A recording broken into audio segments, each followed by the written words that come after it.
كان الشيخ أبو محمد ابن أبي زيد من العلم والدين في المنزلة والمعرفة، يعني التي كان فيها، وكانت له زوجة سيئة العشرة، وكانت تقصر في حقوقه وتؤذيه بلسانها، فيقال له في أمرها: يعني لم تمسكها؟ سرحها، وسرحها بإحسان ولا عليك، وعلى ما تصبر على الأذى، وتطوي الضلوع على ما ينغصها بل ما يكويها.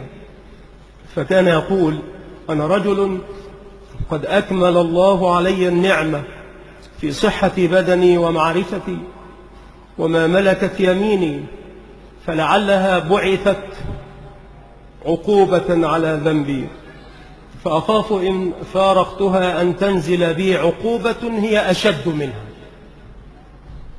والقانون عندهم أنه ليس الإحسان إلى الزوجة أن تكف الأذى عنها، وإنما الإحسان في عشرتها أن تتحمل الأذى منها.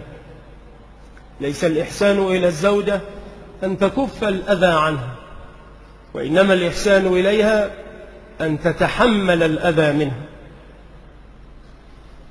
والنبي صلى الله عليه وعلى آله وسلم كان قد أمر الرجال ألا يضربوا النساء، فقد أخرج أبو داود وابن ماجه عن إياس بن عبد الله بن أبي ذباب قال: قال رسول الله صلى الله عليه وعلى آله وسلم: لا تضربوا إماء الله، يعني النساء.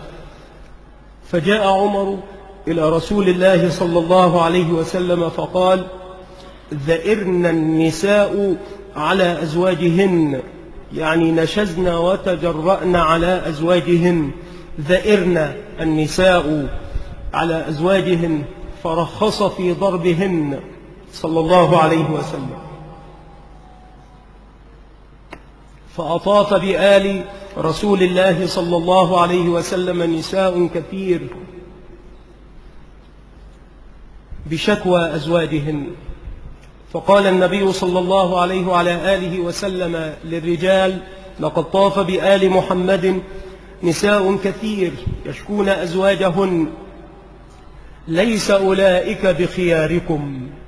وهو حديث صحيح، يعني ليس الضاربون بخياركم.